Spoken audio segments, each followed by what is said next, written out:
Seja muito bem-vindo, muito bem-vinda ao Guinada 360. Aqui, cada conversa é um ponto de virada. Um espaço para quem acredita que crescer é mais do que aumentar números. É ampliar consciência, visão e propósito. Eu sou Márcio Duarte, estrategista de posicionamento e comportamento, e o meu papel aqui é te ajudar a olhar o teu negócio e a tua trajetória de um novo ângulo.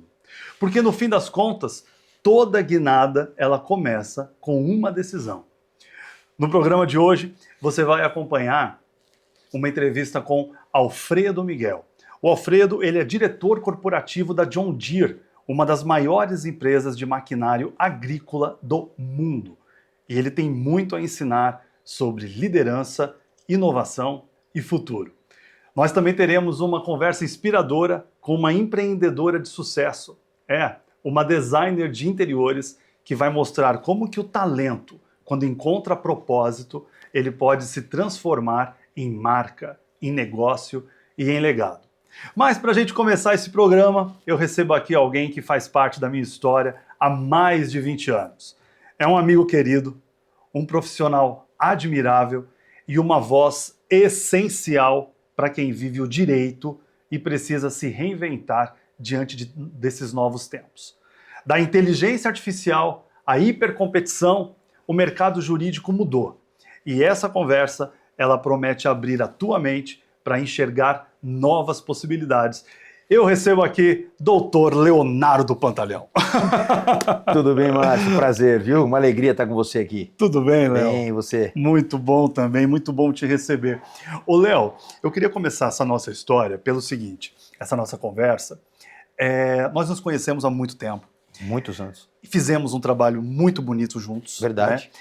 E quando eu te conheci, inclusive esse trabalho que nós desenvolvemos, ele me inspirou a escrever um artigo que foi muito publicado nos veículos de comunicação jurídicos da época. Sim. Onde eu falei sobre o papel do advogado e a relação dele com a imprensa. E aí, quando eu te conheci, você disse o seguinte para mim: Márcio, eu não posso ser mais um advogado.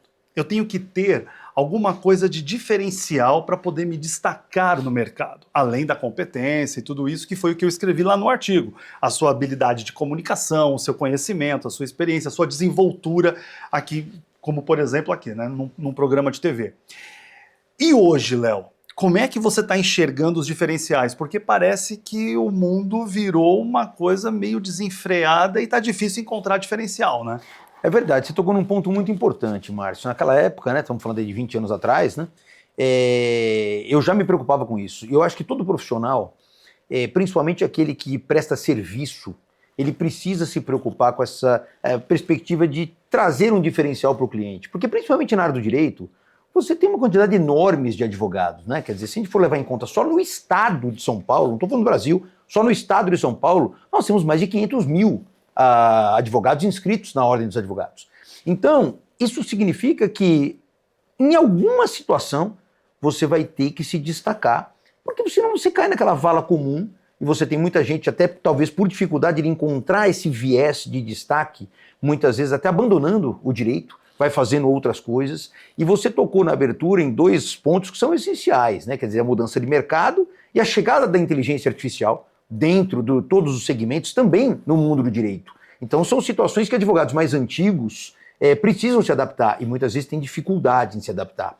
A captação, por exemplo, de cliente, aqui a captação no sentido legítimo da expressão, ela também mudou. Antigamente o advogado ele ficava esperando, né, a indicação de alguém chegar no escritório. Funcionava por várias razões, inclusive pelo número menor de advogados. Hoje você precisa dar um jeito de ser visto cada vez mais. Você precisa dar um jeito de se destacar. Então, hoje, por exemplo, participação em congressos, como palestrante, vamos dizer assim, em networking muito grande, fazer parte, muitas vezes, de confrarias e coisas do tipo, isso tudo se tornou uma necessidade. Isso tudo é fundamental para que você possa desenvolver uma advocacia técnica, sobretudo, mas que você consiga criar alguns paradigmas de diferenciação, que isso é muito importante. E quando eu digo que a advocacia é uma prestação de serviço, um dos principais vetores, né, desse serviço é um bom atendimento ao cliente.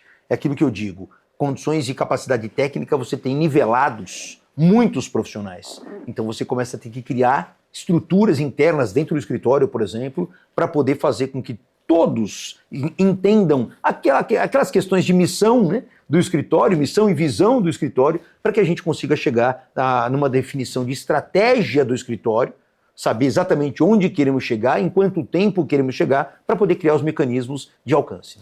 E você tocou num assunto interessante, porque eu, como especialista em posicionamento, eu falo que não adianta você ter ali a plaquinha da missão, da visão e dos valores e nem do propósito, se você não tem uma inteligência aplicada para poder fazer com que aquilo realmente aconteça na prática, né? Agora, Léo,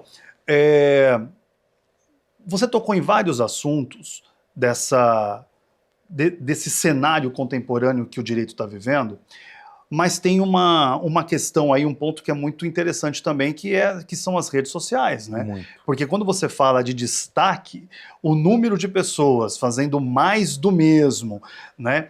Essa saturação que está acontecendo na rede social, como que você está enxergando isso? Você já está utilizando isso como uma ferramenta? Ainda é um desafio? O mercado jurídico ainda está se posicionando em relação a isso? Porque a gente vê muito isso na área da saúde, né? Mas na área do direito ainda temos alguns degraus. Como que você está vendo esse cenário?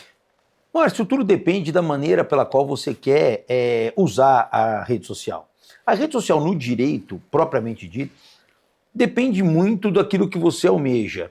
Claro que se você quer, vou te dar um exemplo concreto aqui, se você quer buscar um alcance maior para receber, como eu disse agora há pouco, convites para palestras, isso, aquilo, a rede social é uma ferramenta muito importante, porque você acaba sendo visto, e nessa de você ser visto, a sua imagem, muitas vezes a sua colocação, algum ponto que você aborde, acaba chegando em organizadores de eventos dessa natureza, e aí você, claro, viabiliza um número maior de convites. Para a questão da captação de cliente propriamente dito, eu falo por mim, de repente é erro meu, né? De repente é não saber explorar todo o potencial de uma rede social. Eu não vejo a rede social, principalmente na minha área, que é o direito criminal, como sendo um grande caminho para se conquistar clientes. Divisor, né? Porque na verdade a advocacia criminal, sobretudo, ela é muito do lado da confiança, né? Ela é muito como o médico que você citou. Você tem que ter uma relação de confiança com o médico para que você entregue a sua liberdade, porque no caso da advocacia criminal é isso, né? Você tem que confiar e entregar a sua liberdade a alguém. E para isso você precisa muito mais do que uma rede social.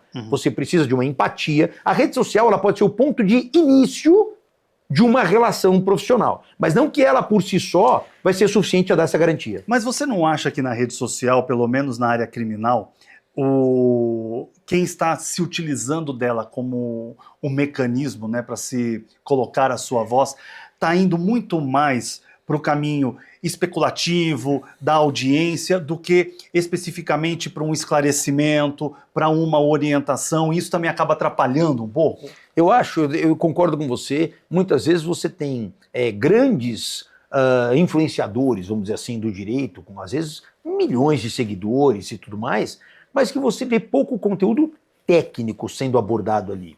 Você vê, por exemplo, pessoas bem-sucedidas que muitas vezes exploram o próprio sucesso, que muitas vezes você tem pessoas que prestaram concurso e entraram num concurso que muitas vezes é dificílimo, entraram muitos novos.